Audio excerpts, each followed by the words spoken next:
Aleluya. Bueno, hoy quiero empezar recordándole una frase que tal vez usted muchas veces utiliza en su vida cotidiana y es pa' afuera. ¿Sí? ¿Alguna vez dicho eso? ¿Cómo? Pa' afuera. Pa' afuera. Ah, por ahí alguien. Pa' la calle. Bueno, esa no me la acordaba, pero sí, también sirve. Para que no se le olvide, pa' afuera. No para la calle necesariamente, pero sí vamos para afuera y usted ya va a entender por qué para afuera. Pero básicamente hoy la enseñanza se llama los llamados fuera. ¿Los llamados qué? Entonces se me salen todos, por favor. No, ¿qué tal? No. Vamos a mirar nuestras Biblias. Si usted trajo su Biblia, lo invito para que miremos el libro de Mateo, el capítulo 16. Vamos a mirar allí, comenzando en Mateo capítulo 16, versículo 18. Y se me acabo de acordar de algo. El 20 de octubre, mientras usted busca su Biblia, el 20 de octubre, aquí en Tiempo de Transformación, ¿cuántos saben que hacemos anualmente uno o dos festivufets pro regalos de Navidad de nuestros niños? ¿Cuántos han sido bendecidos y han también podido bendecir? Entonces, este 20 de octubre vamos a tener nuestro festivufet.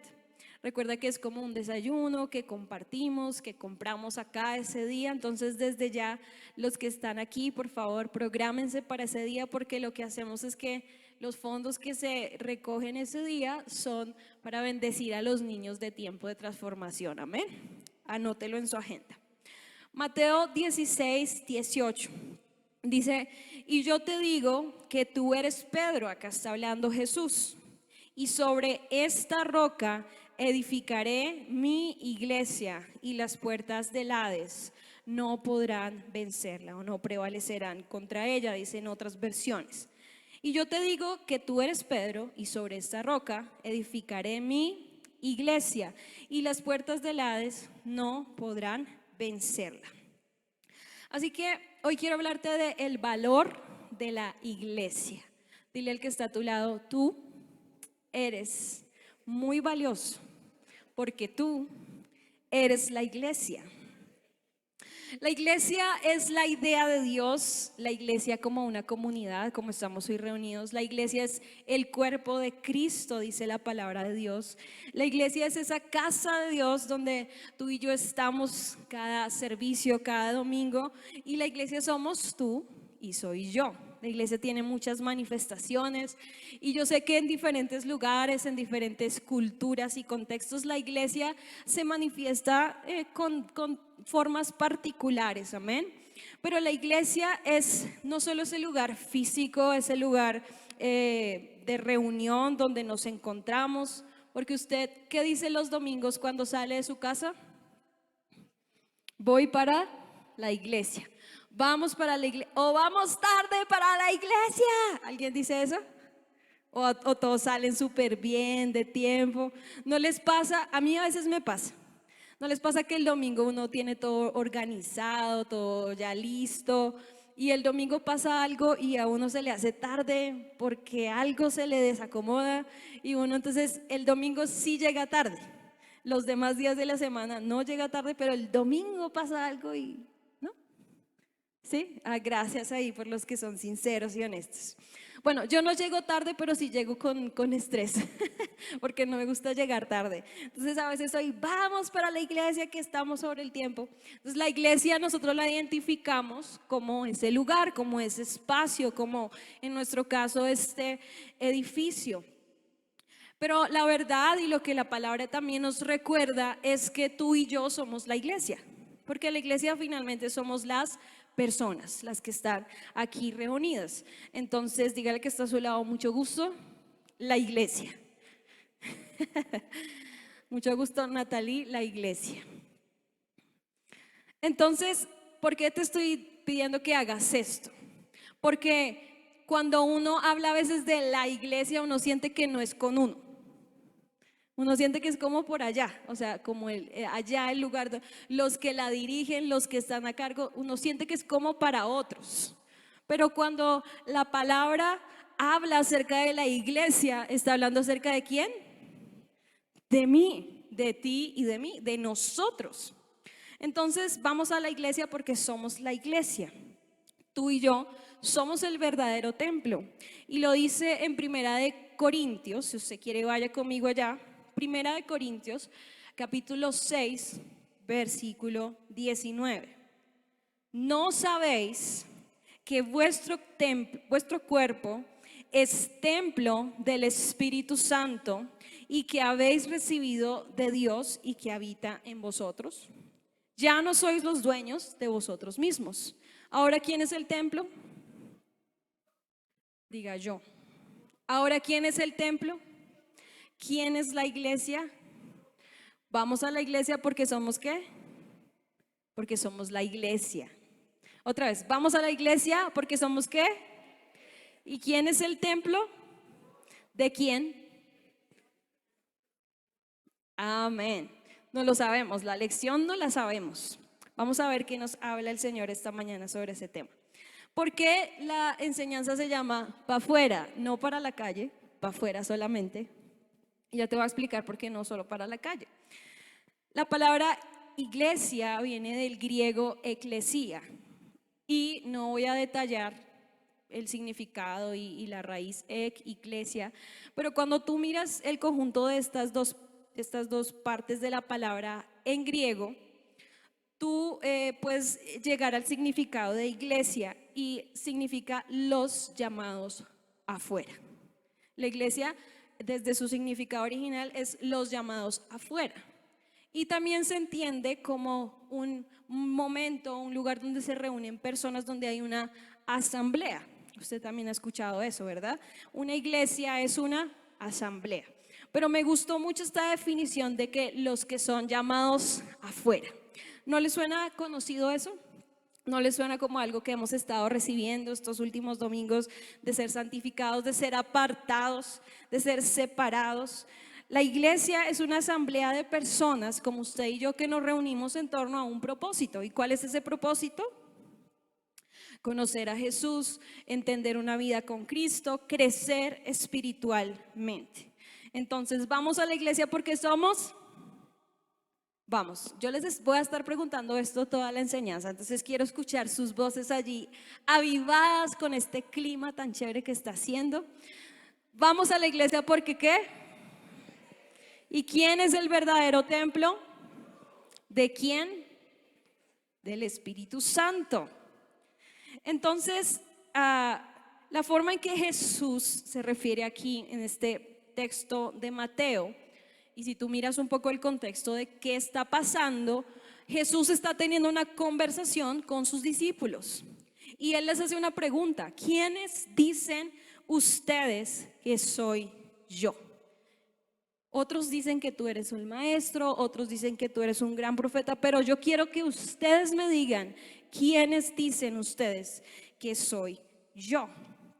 Y se levanta Pedro con esta tremenda revelación y le dice a Jesús, ¿qué es lo que le dice? Tú eres el Cristo, el Hijo del Dios viviente. Y yo quiero que tú tengas esa palabra viviente ahí resaltada, porque más adelante vamos a ver algo sobre esto. Le dice Pedro a Jesús: tú eres el Hijo de Dios, tú eres el Cristo, el Hijo del Dios, ¿qué? Del Dios viviente. Y entonces Jesús le responde lo que leímos en el 18. Y yo te digo, tú eres Pedro, y sobre esta roca, y esta roca se refería a esa revelación que Pedro había recibido de nada más y nada menos del Espíritu Santo, de saber que Jesús era el Cristo. Y le dice a Pedro: y sobre esta verdad, sobre esta roca, sobre este fundamento, voy a edificar mi iglesia. ¿A quién va a edificar Jesús? ¿A la iglesia? A la iglesia. ¿Sí? Vamos a apropiarnos de esta palabra hoy. A la iglesia. ¿Quién va a edificar a la iglesia? Jesús. ¿Quién va a edificar a la iglesia? Y luego dice: y las puertas del Hades, que si tú miras también en el original, esa palabra Hades también hace referencia a la muerte, no podrán prevalecer contra ella. Y más adelante lo vamos a detallar un poco más, pero qué gran revelación, qué gran definición y qué gran descripción de Jesucristo acerca de ti y acerca de mí. Y qué mayor seguridad y saber que nuestra vida no la está edificando, o eso espero, que no esté siendo edificada por nada más, sino por Cristo Jesús, por su palabra en nuestras vidas, por lo que Él es para nosotros. Así como Él le preguntó a Pedro, ¿quién dices tú que soy yo? ¿Quién es Cristo en tu vida? ¿Cristo es el nombre de una canción? ¿Cristo es algo que tú lees de vez en cuando en un versículo? ¿O Cristo es tu vida? ¿Cristo es tu fuente? ¿Cristo es tu roca? ¿Cristo es el que te edifica? ¿O Cristo es, sí, Cristo, Señor? Qué bueno poder enfrentarnos a esta palabra esta mañana, amén. Ahora quiero que vayamos a 1 Timoteo, 1 Timoteo capítulo 3, versículo 14 y 15. 1 Timoteo 3, 14 y 15. Aquí está Pablo hablando, escribiéndole a Timoteo, y dice: aunque tengo la esperanza de ir pronto a visitarte, te escribo esto para que si me tardo, sepas cómo conducirte en la casa de Dios, que es la iglesia. ¿Quién es la casa de Dios? ¿Quién es la iglesia? ¿Quién es el templo? Para que sepas cómo conducirte en la casa de Dios, que es la iglesia del Dios que, otra vez dice del Dios que, tenga esa palabra ahí viviente resaltada. Columna y baluarte de la verdad. ¿Cuántos han oído esto antes? La iglesia es columna y baluarte de la verdad. Para entender un poco en qué momento estaba viviendo Timoteo. Timoteo estaba viviendo en una ciudad que se llamaba Éfeso, y estaba siendo parte de la iglesia que estaba en Éfeso. Y Éfeso tenía en su cultura el tema de la filosofía, el tema del raciocinio, y allí había un templo muy conocido que era el templo a Diana de los Efesios, o a la que se conoce como Artemisa. ¿Has escuchado alguna vez esto? Entonces yo quiero que me ayudes allá arriba con una imagen que tenemos, si la podemos presentar, de ese no es el templo original de Diana, porque el templo original fue destruido varias veces, reconstruido, pero finalmente lo destruyeron. Y este es como una réplica de lo que era ese templo. Entonces, imagínese un poco ahí, haga ahí en su imaginación esta idea de que estaba Timoteo, estaba allí en la iglesia, estaba enseñando, estaba dirigiendo, y estaban en esta cultura donde estas cosas eran lo normal, donde ver esto era lo impresionante, donde ver un templo como ese era lo último. Y había gente que iba a ese templo, que presentaba ofrendas, que adoraba a esta diosa. Entonces la iglesia estaba, digamos, bajo una cultura donde había esta influencia. Y Pablo se refiere a Timoteo diciéndole que la iglesia del Dios viviente, o sea, este lugar, estas personas, necesitamos ser columna y baluarte ¿de qué? De la verdad de la palabra de Dios, del fundamento de Cristo. Entonces por eso tenía relevancia esta explicación que le estaba dando Pablo a Timoteo en ese momento. Y si usted, ay, tarán, y si usted, eso, gracias.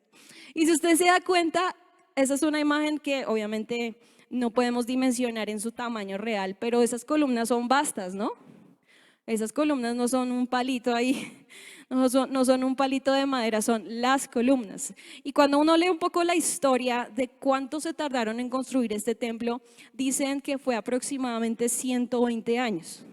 O sea, poquito, más o menos, ¿verdad? Ahí hubo bastante trabajo. Entonces, en otras traducciones, esa palabra baluarte también hace referencia a fundamento. Y Pablo utiliza estas palabras para decirle a Timoteo, para exhortarle, para llamar un poco su atención en el buen sentido y decirle, nosotros como la iglesia de Cristo, la iglesia del Dios que necesitamos ser esa columna y ese baluarte. Sabes, en esas columnas obviamente había mucho trabajo, había muchos materiales preciosos y valiosos, pero también en esas columnas colgaban anuncios. Ahí colgaban cosas para que la gente pudiera leer y ver. Entonces tú y yo, la iglesia, le dice Pablo a Timoteo, necesitamos ser esa columna y ese baluarte de la verdad. Es decir, nosotros necesitamos levantar, exponer, sostener la verdad. La iglesia. ¿Quién necesita levantar la verdad de Cristo en este tiempo? La iglesia. ¿Quién necesita exponer a Cristo con su vida? La iglesia. ¿Quién necesita sostener la verdad? No porque la verdad no se pueda sostener por sí misma, pero nosotros sí tenemos una responsabilidad de vivir de acuerdo a los principios de la verdad que es la palabra de Dios. Por eso ser cristiano, ser hijo de Dios, no puede ser solamente un rótulo en nuestra vida, no puede ser solamente algo que declaramos pero que no vivimos. Necesitamos decir pero también hacer, necesitamos los dichos pero también los hechos. Ahora, ¿me puedes presentar la otra imagen, por favor? Baluarte hace referencia también a una columna o a un sostén y si tú investigas un poco más en las murallas, en las ciudades que son amuralladas, esta esquina que sobresalía del resto de la muralla se llama baluarte. Y se llama baluarte porque ahí era más fácil defender la ciudad o crear una estrategia para que los enemigos no la destruyeran. Entonces, no sé si usted ha visto alguna columna, se ha podido tal vez ir a las murallas de Cartagena, pero es algo que sobresale, es algo de parte de la estrategia de la construcción de la ciudad para ser protegida. Tú y yo somos parte de la estrategia del cielo para que en este tiempo la vida de las personas pueda ser protegida y conozcan de Jesús. Cuando tú y yo les hablamos, cuando tú y yo les predicamos, cuando tú y yo vivimos como debemos vivir, como que entonces tú y yo somos columna y baluarte de la verdad. ¿Y sabes qué? Cuando yo miro esto, es indiscutible hablar de enemigos, porque la razón por la que fue creado el baluarte dentro de la muralla era para defensa de los enemigos. Y la verdad de Cristo en nuestra vida, la palabra que es sembrada constantemente en tu vida, la palabra que es lanzada, la palabra que es predicada, la palabra que es enseñada, la palabra que tú recibes, va a ser retada constantemente. ¿Cuántos han experimentado el reto en su vida hacia algo que Dios les ha hablado? Que usted y yo sabemos que no viene parte de Dios, sino que es el enemigo que no quiere que nosotros avancemos, que es el enemigo que no quiere que nosotros crezcamos, que es el enemigo que no quiere que prosperemos, que es el reto que viene del mundo natural, porque en el mundo natural no hay principios, no hay verdad, no hay cimiento, no hay algo firme. Todo cambia cada día, todo se vuelve, como decíamos el otro día, relativo. Pero nosotros tenemos esa verdad ahora en nuestras vidas. Y ahora tú y yo necesitamos entender cómo es que vamos a vivir cada día para que esa verdad pueda estar firme, pueda ser ese baluarte, puede ser esa columna, puede ser aquel que anuncia quién es Cristo en el mundo. Amén. Y siempre va a venir el reto. Siempre va a venir la duda, siempre va a venir el cuestionamiento, siempre el mundo va a querer destruir la familia, siempre el mundo va a querer venir a cuestionar la santidad. Ay, ser virgen en esta época, ay no, ¿qué es eso? Ser apartado, esperar hasta casarte, el matrimonio, ¿eso? Sí, la palabra de Dios me lo enseña, me lo dice y hay frutos de esto. Pero hoy en día viene esa verdad, esa antiverdad. Hoy en día el mundo quiere robar la verdad de la verdad, ¿cierto? porque todo lo quieren volver a engañar, todo lo quiere tergiversar. La mentira es natural, pero para nosotros la verdad es la verdad. Por eso quien debe edificar tu vida y mi vida es ¿quién? Dijo Jesús, porque yo voy a edificar la iglesia, porque edificaré mi iglesia, porque edificaré a mis hijos, porque edificaré familias fuertes, matrimonios fuertes, padres fuertes, madres fuertes, empresas fuertes, honestas, sabias. Porque déjame decirte, allá afuera hay muchos templos como el templo de Diana de Éfeso, donde la gente va constantemente creyendo que es la verdad, creyendo que es lo que va a cambiar su vida. Por eso tú y yo necesitamos ser esas columnas y ese baluarte firme, no un baluarte ahí, porque se cae la casa. Las columnas siempre están ahí. Las columnas cuando tú las ves un día acá y el otro día allá. Y esto es un llamado para nosotros. ¿Para quién? ¿Quién es la iglesia? ¿Quién es el templo? Vamos, más alto. ¿Quién es la iglesia? ¿Quién es el templo? Somos columna y baluarte de la verdad. Por eso es tan importante que lo entendamos. Por eso es tan importante que lo retengamos. Y hoy te quiero hablar de un versículo que ha estado llamando mucho la atención, y esto es solamente una pequeña manera de cómo nuestra vida se entrena para ser ejercitada como esa columna firme, como ese baluarte. Porque claramente hay batallas en nuestra carne, hay batallas en nuestro carácter, hay batallas en nuestras vidas, pero el Señor dice que el que comenzó la buena obra en nosotros la va, ¿qué? La va perfeccionando. Entonces tenemos esa esperanza, amén.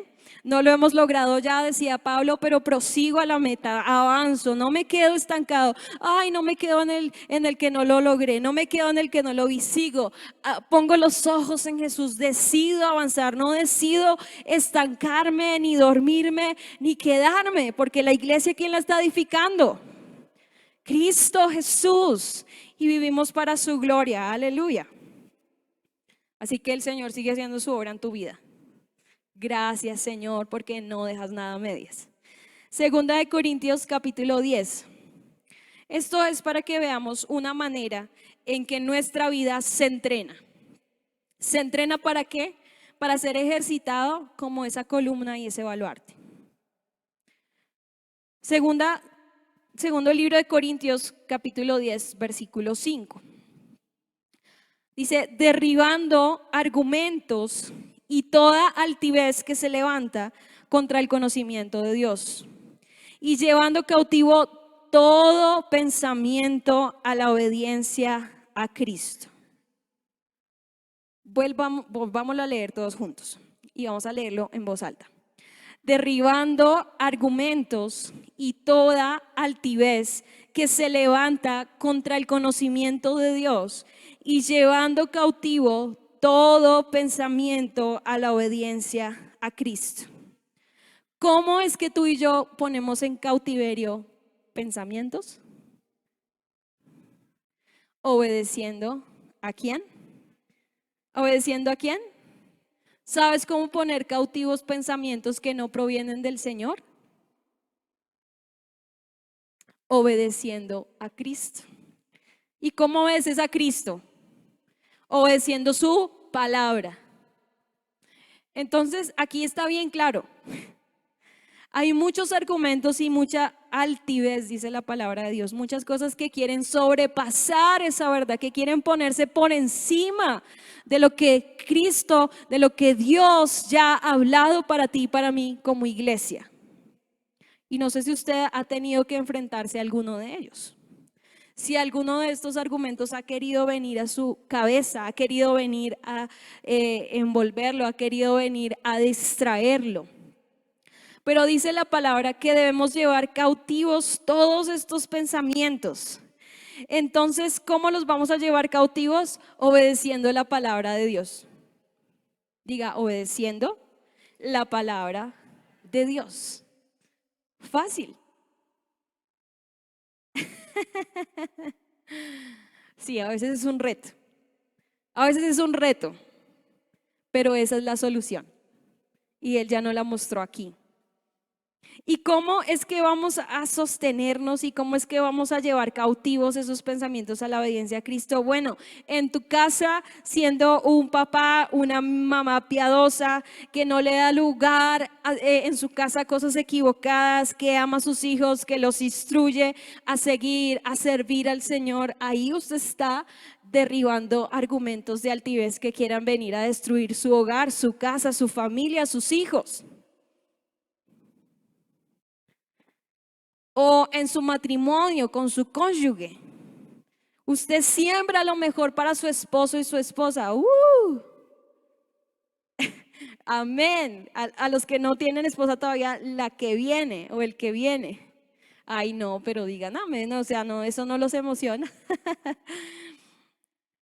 O en su casa usted no permite esa palabra, pues divorciémonos entonces. Que se vuelva un argumento en su casa. Usted derriba ese argumento, ¿cómo? Llevándolo a la obediencia a Cristo, refrenando su lengua, esperando que se le pase el momento de la efervescencia, esperando que se le pase el momento difícil y luego sí, respirando, cuente hasta cuánto, hasta 1000 algunos, cuente hasta 1000, ¿sí? O ay, es que ya no me los aguanto más. Como dice el meme, es que ya no aguanto más.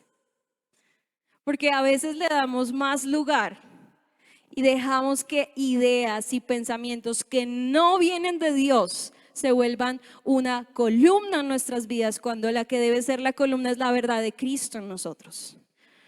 Y me encanta porque aquí dice derribando. A veces usted tiene que coger ese, ¿cómo es que se llama ese que pega duro? ¿Bate? Vamos a derribar columnas a bate. Sí, a bate. ¿Usted a quién coge a bate, hermano? Arrepiéntete. La maceta, sí, la maceta. Y eso tiene otro nombre, pero no me acuerdo. Porro. Ah, bueno, eso. Ya se pusieron creativos. Bueno, usted tiene que agarrar esa maceta y darle duro. Usted, yo no sé si usted ha visto, pero yo cerca de mi casa hace como un año estaban renovando una casa y vi por casi 2 meses, porque en esa época estaba en mi tiempo de que había recién tenido a Oliver y estaba ahí en mi habitación. Entonces todos los días veía desde mi ventana a un hombre tumbando una casa a punta de mazo. Qué fuerza que tienen esas personas, y eso es y dale, y dale, y dale. Y sabes que a veces nosotros necesitamos ponernos la 10 hablando espiritualmente y coger la palabra de Dios y empezar a dale y dale y hasta que se derriben los argumentos que se han puesto por encima de la verdad de Dios en nuestra casa, en nuestra vida, en nuestra familia. Porque tú y yo somos ¿qué? Columna y baluarte de la verdad. Y ese tipo que tumbó esa casa, mis respetos. Mis respetos, porque todo lo que produce ese golpeteo en el cuerpo, pero ahora la casa que está en ese lugar es bellísima. La casa que construyeron después de que derribaron todo lo viejo es espectacular. Es que yo oro y le digo, Señor, ¿no te gustaría bendecirme con un lugar como ese? Pero cuando tú decides, cuando tú y yo decidimos y abrazamos esta verdad, que somos columna, que somos baluarte, que necesitamos levantar el nombre de Cristo con lo que somos, cómo vivimos, cómo nos expresamos, entonces otros van a voltear a mirar, no como el templo donde adoran las cosas equivocadas, sino como van a ser atraídos por la presencia de Dios en tu vida, en tu casa, en tus hijos. No por orgullo, ay no, para que digan, ay tan lindos que son, no, qué hermosos que son, no, para que puedan conocer la verdad que los hace libres, para que puedan conocer la verdad que hace matrimonios felices, para que puedan conocer la verdad que hace hijos bendecidos, obedientes, sabios, para que conozcan la verdad que hace empresas prósperas, que no necesitan hacer chanchullos para avanzar y crecer, sino que hay una gracia y un respaldo de Dios porque tú has decidido derribar esos argumentos, porque no permites que se queden en tu casa ni en tu vida. Uh. Como hijos también, no solamente para los papás y los esposos, como hijos, siendo hijos responsables, siendo hijos que honramos la palabra, que honramos a nuestros padres como nos enseña la palabra de Dios. ¿Cuántos todavía tienen a sus papás vivos? Y tal vez algunos me podrían decir, pues no tengo la mejor relación o tal vez no considero que mi papá haga las cosas tan bien. No, no importa porque lo que dice la palabra está por encima. Tú mantienes tu corazón correcto, tú mantienes tu actitud correcta, tú mantienes tus ojos puestos en la verdad y Dios se encarga de hacer la obra si ellos necesitan que Dios intervenga en sus vidas. Pero seamos hijos sabios. Yo todavía soy hija y mis papás son mis pastores, pero también son mis padres. Y yo también necesito derribar argumentos en mi vida para tener una correcta relación con ellos como mis papás, como me lo enseña la palabra de Dios. En tu lugar de trabajo, sé honesto, sé un trabajador cristiano, que sepan que tú eres hijo de Dios, que sepan que tú eres diferente. Como estos días yo le doy gracias a Dios porque mi esposo tiene un jefe que es cristiano.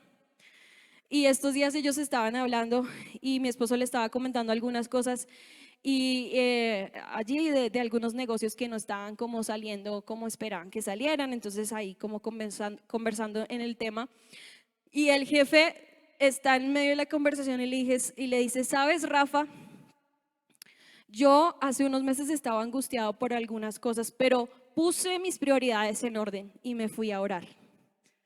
¿Qué quiere uno? ¿Que un jefe venga y le diga eso? ¿O que un jefe venga y le diga, bueno, ¿qué pasó? ¿Dónde está la meta? ¿Por qué no la ha cumplido? Dónde está su producción? ¿Sabe qué? Metamos esto por acá debajo, que nadie se dé cuenta para que nos dé la cuenta y entonces cumplamos. Pero qué bendición es tener a alguien que te habla de la palabra de Dios en medio de donde tú no te esperas que te van a hablar la palabra de Dios. Y Rafa le dice, ok, gracias, gracias jefe, me voy a poner a orar más por este tema. ¿Y por qué no eres tú ese jefe ahí donde estás? ¿Por qué no eres tú ese hijo de Dios, ese columna y baluarte de la verdad ahí donde estás? Ahí donde parece que todo el mundo hace las cosas al revés, donde parece normal hablar de los otros, ser chismosos, responder feo. Y esto parece como, ay, eso tan, ¿de verdad? Sí. Yo creo que algunos a veces vemos eso, enfrentamos eso allí en nuestro lugar de trabajo, pero que sepan que tú eres hijo de Dios. Como dice la palabra, no me avergüenzo del evangelio porque es poder. ¿Es poder? Sí es poder.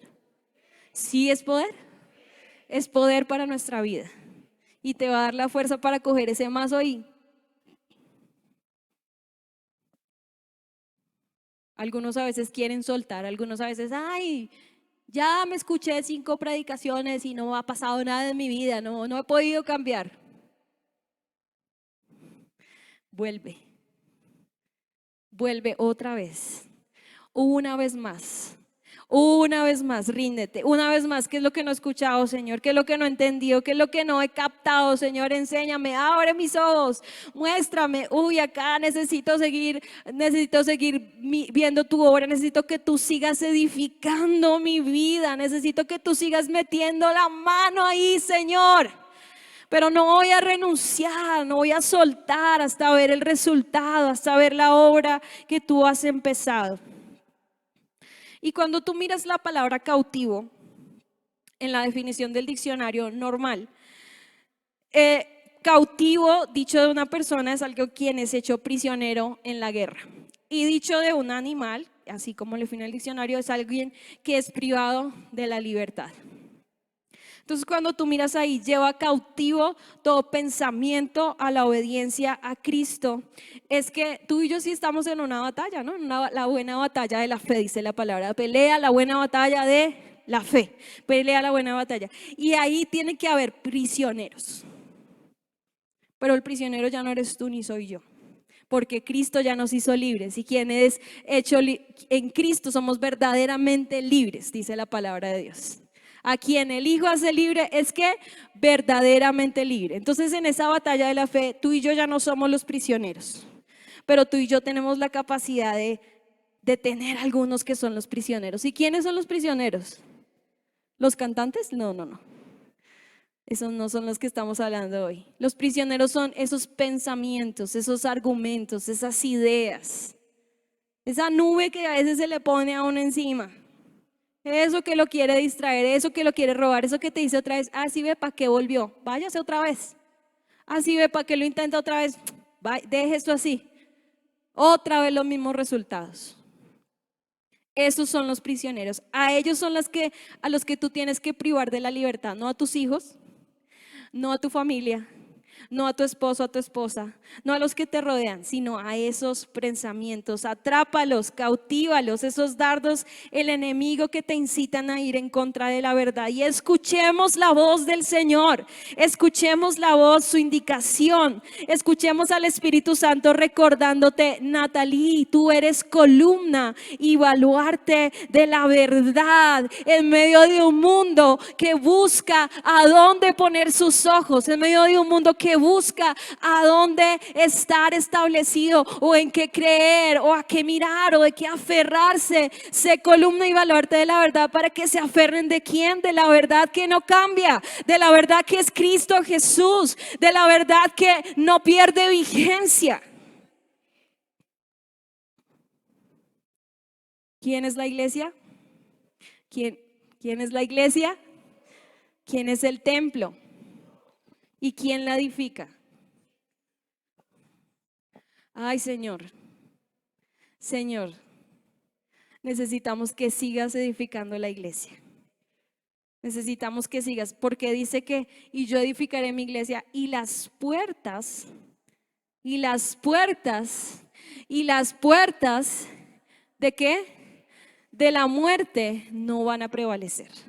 Las puertas de la muerte hacia tus hijos no van a prevalecer. Las puertas de la muerte hacia tus sueños, hacia la visión que Dios te ha dado, no van a prevalecer. Las puertas de la muerte hacia lo que Dios ha hablado de tu vida no va a prevalecer, mientras que sea Cristo quien edifica nuestra vida. ¿Y quién es la cabeza? ¿Quién es la cabeza de la iglesia? De la iglesia no, de la iglesia. ¿Y la cabeza qué hace? Direcciona. La cabeza muestra el camino. La cabeza es el que tiene el mando. Entonces, por eso Cristo es el que edifica la iglesia. Y cuando hablamos de edificar, estamos hablando de movimiento. Estamos hablando de algo que avanza, que Él sigue instruyéndonos, que Él sigue invitándonos a ser parte de su cuerpo, no durmiendo. Amén. A veces estamos tan distraídos, tan ocupados, tan cansados, tan cargados, y pareciera que no nos damos cuenta que Él sigue edificando, Él sigue obrando, Él sigue haciendo. Nuestro Dios, dice la palabra, que nos lleva de gloria en gloria. Pero para ir de gloria en gloria tiene que haber un movimiento, tiene que haber algo que está sucediendo. Tú no vas de gloria en gloria porque sí. Tú no vas de gloria en gloria simplemente sentado en una silla. Tú y yo vamos de gloria en gloria porque decidimos y abrazamos su obra en nuestras vidas. Y hemos sido llamados para afuera. Los llamados afuera, hemos sido llamados afuera ¿de qué? A salir de nuestras propias vidas, de una propia mentalidad, tal vez de una tradición, tal vez de esa naturaleza o esa condición de pecado, a salir de tus errores del pasado. Él te está llamando afuera para que puedas vivir en algo más grande que es lo que Él ha escrito para ti. Esa es la iglesia. Entonces, ¿vamos para dónde? Más fuerte. Para afuera. ¿Vamos para dónde? Como cuando usted le dice al, bueno, yo le digo, los que aman a los perros, tranquilos, yo también amo a los perros, pero a veces uno le dice al perro, ¿cómo? Para afuera. Uno esa expresión como para sacar algo que no le gusta, ¿cierto? Como, ay, no, para afuera, para afuera. Bueno, entonces saque lo que no tiene que estar en su vida, ni en su cabeza, ni en sus pensamientos para afuera. Porque usted y yo somos la iglesia. Porque usted y yo somos columna y baluarte de la verdad. Deja de darle vueltas a eso en tu cabeza. Ya no más. Dígale, para afuera. En el nombre de Jesús. Ahora no vayan a empezar para afuera, para afuera, para afuera. No, es en una ilustración. Solamente que a veces nos ponemos firmes y le decimos a cosas que somos firmes, pero no nos ponemos firmes en lo que tenemos que estar firmes, que es la verdad de Cristo y su palabra y su obra en nuestras vidas. Así que el Señor te ha llamado a algo mayor, a algo más grande. Eres llamado a algo más grande. Colosenses 1:18 dice, Él es la cabeza del cuerpo que es la iglesia. Y el que es el principio, el primogénito entre los muertos, para que en todo tenga la preeminencia, la importancia. Aprende a amar, a someterte y a vivir su palabra. Diga, yo necesito aprender a amar más, a someterme y a vivir en la palabra de Dios. Ahí en lo que me gusta, diga, ahí en lo que me gusta y en lo que me cuesta. Más en lo que me cuesta que lo que me gusta. Pero el Señor va a seguir ahí obrando.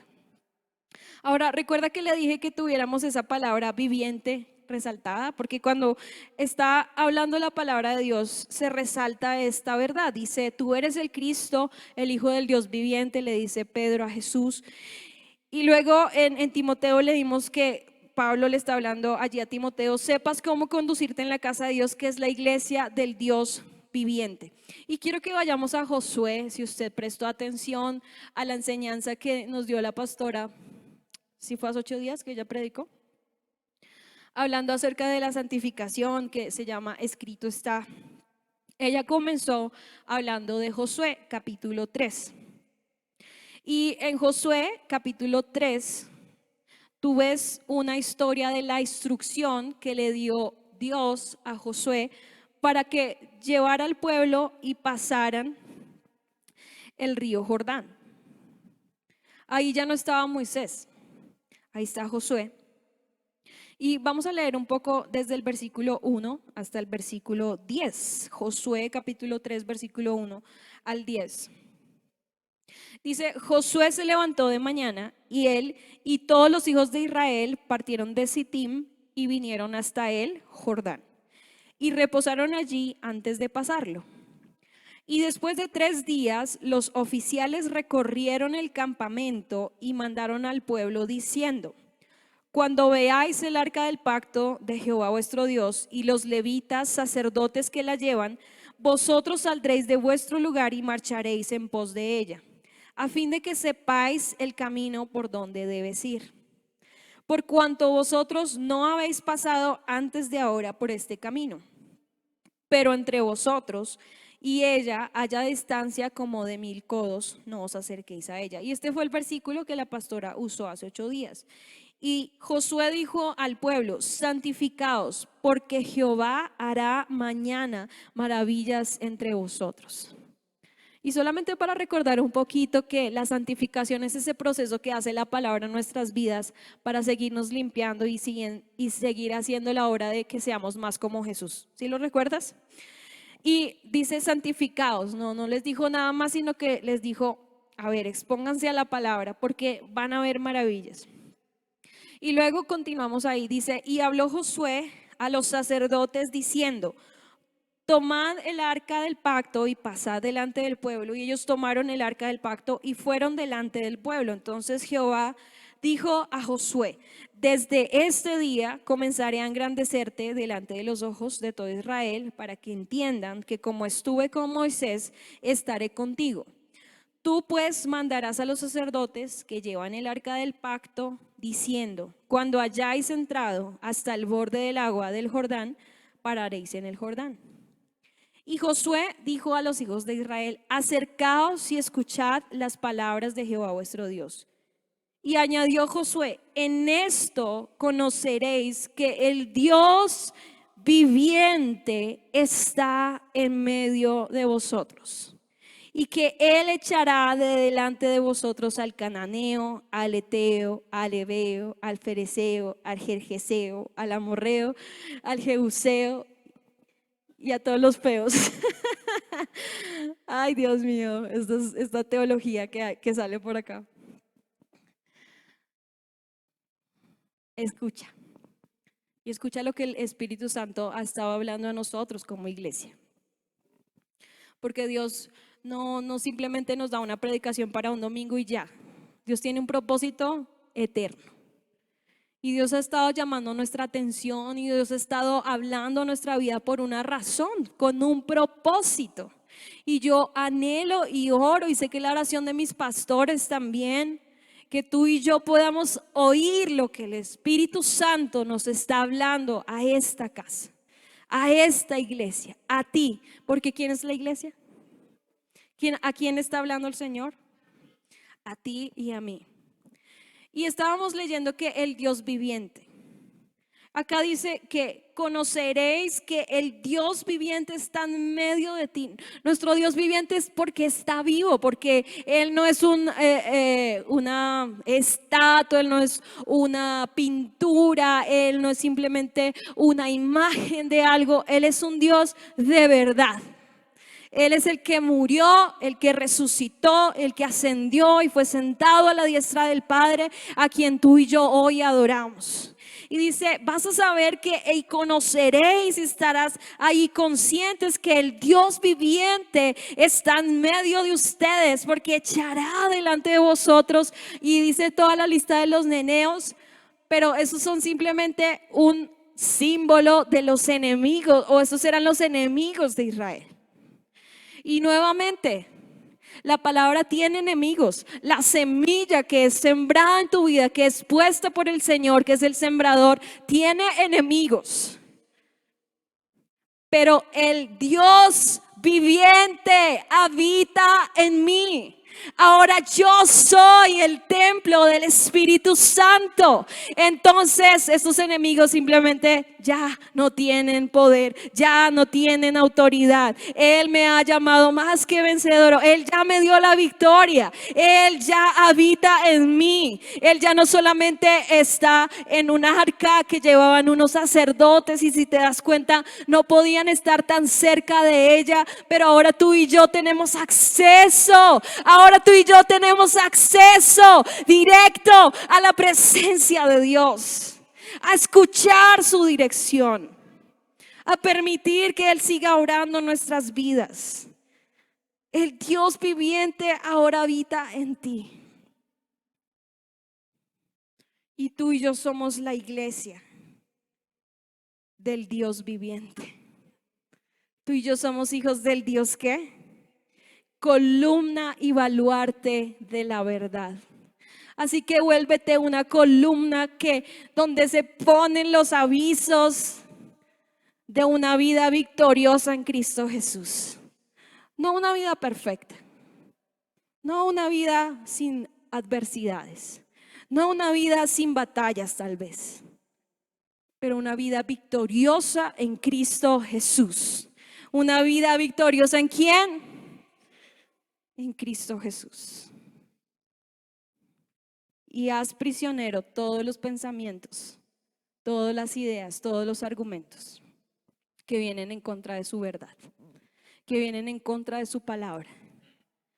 que se quieren levantar altivamente, porque Dios da gracia a los humildes y resiste a los soberbios. Es tiempo de